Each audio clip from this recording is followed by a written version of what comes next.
पार्वती हर हर महादेव कुमारघातनेभ्यः आनन्दकर्पूरहारतिराजं समर्पयामि नीलाञ्जनानमः ध्यायं समर्पयामि नमो पार्वती हर हर महादेव समर्पयामि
कॉपी पेस्ट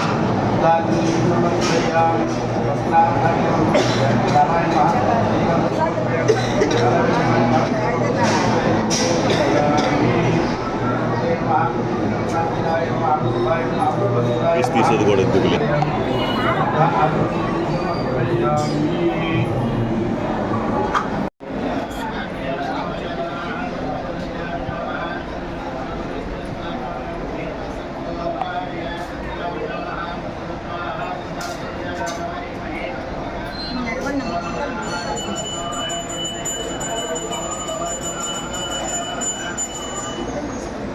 మీరు చూస్తూ ఉంటే ఈ కూటమి ప్రభుత్వం అధికారంలోకి వచ్చి 20 నెలలు కావస్తూ ఉంది.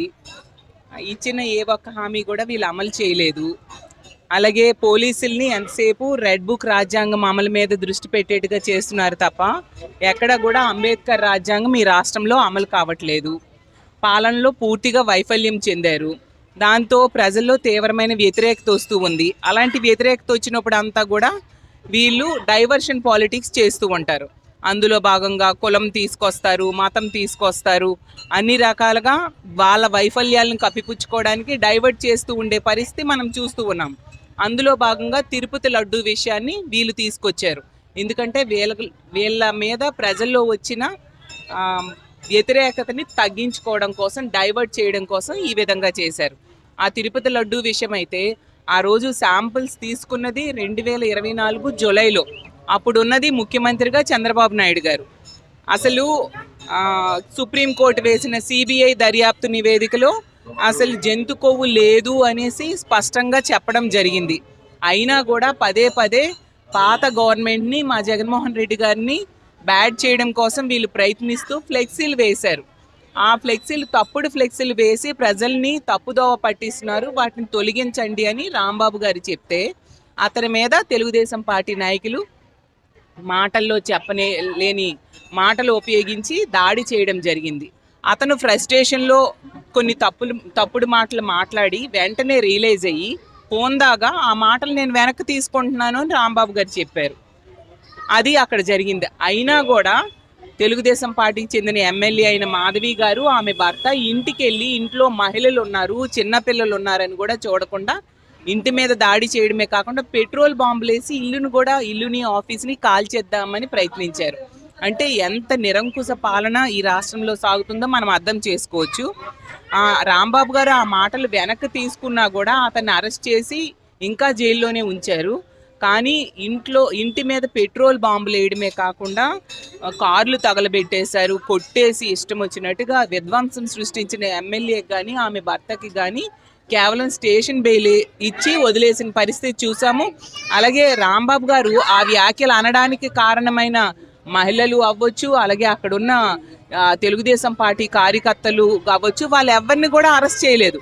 అంటే తెలుగుదేశం పార్టీ వాళ్ళు తప్పు చేసినా అది తప్పు కాదు ఈ రెడ్ బుక్ రాజ్యాంగంలో. అలాంటి రాక్షస పాలన ఈ రాష్ట్రంలో సాగుతూ ఉండే పరిస్థితి మనం చూస్తూ ఉన్నాము. కాబట్టి దీని మీద ఖచ్చితంగా ప్రజల సహకారంతో మేమందరం పోరాటం చేస్తాము. మా వైఎస్ఆర్ కాంగ్రెస్ పార్టీ నాయకులు కానీ కార్యకర్తలు కానీ ఎవరు కూడా ఎలాంటి బెదిరింపులకు భయపడే వ్యక్తులు కాదు. ఎందుకంటే మాకు అండగా జగనన్న ఉన్నారు.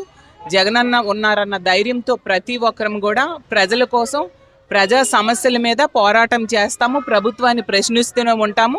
అలాగే ఇప్పుడు ఈ రాష్ట్రంలో తీసుకుంటే ఎన్నో సమస్యలు ఇచ్చిన ఏ ఒక్క హామీ కూడా అమలు చేయలేదు. సూపర్ 6, సూపర్ 7 అన్నారు, ఏ ఒక్క హామీ కూడా అమలు చేయని పరిస్థితి మనం చూస్తూ ఉన్నాము. అలాగే తీసుకుంటే పాలనా వైఫల్యం అన్ని రకాలుగా మనకు కనిపిస్తూ ఉంది. అభివృద్ధి లేదు ఈ రాష్ట్రంలో, సంక్షేమం లేదు, అలాగే భూములు కబ్జా, భూముల్ని అప్పనంగా తన అనుయాయులకి అప్పజెప్పే పరిస్థితి మనం ప్రతి సందర్భంలో కూడా చూస్తున్నాం. 99 పైసలకి, రూపాయికి, 2 రూపాయలకి భూములు ఇచ్చేయడమే కాకుండా ఇప్పుడు కొత్తగా తన కుటుంబ సభ్యులకే గీతం యూనివర్సిటీకి చెందిన భరత్ గారికి 5,000 కోట్ల విలువైన భూముల్ని రెగ్యులరైజ్ చేయడానికి తీర్మానం పెట్టి ఆమోదం కోసం చూసే పరిస్థితి మనం చూస్తూ ఉన్నాము. అంటే వీళ్ళు అన్ని రకాలుగా బరి తెగించి ఉన్నారు.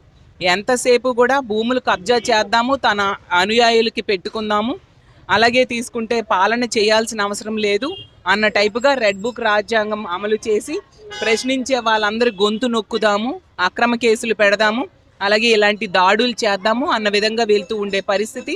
అలాగే గతంలో జగన్మోహన్ రెడ్డి గారు ముఖ్యమంత్రిగా ఉండేటప్పుడు 17 మెడికల్ కాలేజీలు తీసుకొస్తే వాటిలో 10ని ఇప్పుడు పీపీపీ మోడ్లో ప్రైవేట్ వ్యక్తులకు ఇవ్వడానికి కూడా చంద్రబాబు నాయుడు గారు ప్రయత్నిస్తూ ఉండే పరిస్థితి చూసాము.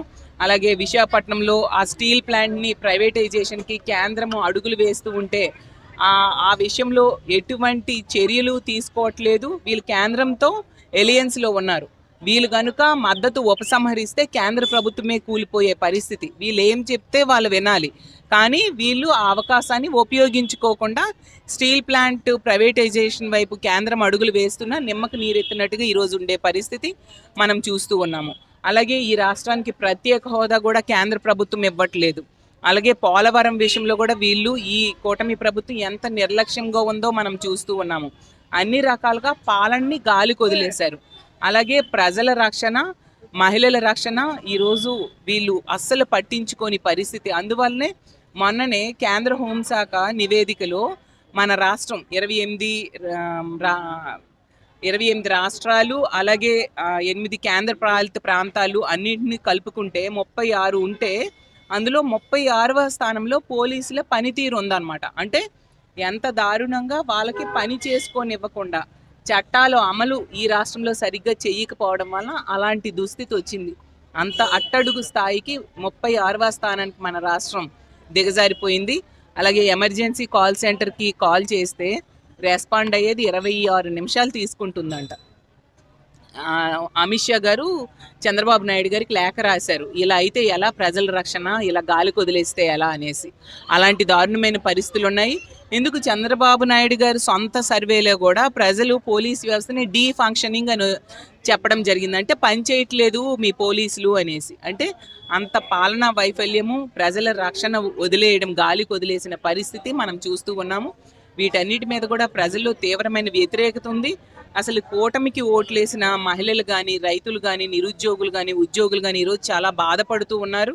ఎందుకు ఇలాంటి ప్రభుత్వాన్ని తెచ్చుకున్నామా, ఆ రోజు ఎంతో చక్కగా పరిపాలించే జగనన్నను వదులుకొని ఇప్పుడు ఎలా అంటే ఫీల్ అవుతున్నారు వాళ్ళు ప్రజలందరూ కూడా. గుడిలో దేవుడిని వేలేసేసి మళ్ళీ దేవుడు కావాలి, దేవుడు రావాలని ప్రార్థనలు చేస్తున్నట్టుగా ఉంది మా పరిస్థితిని ఈరోజు బాధపడుతూ ఉండే పరిస్థితి. ఎప్పుడు ఎన్నికలు వచ్చినా ఖచ్చితంగా మళ్ళీ జగన్మోహన్ రెడ్డి గారిని ముఖ్యమంత్రి చేయడానికి, వైఎస్ఆర్ కాంగ్రెస్ పార్టీకి ఓట్లు వేయడానికి ప్రజలు ఈరోజు సిద్ధంగా ఉన్నారని తెలియజేస్తున్నారు.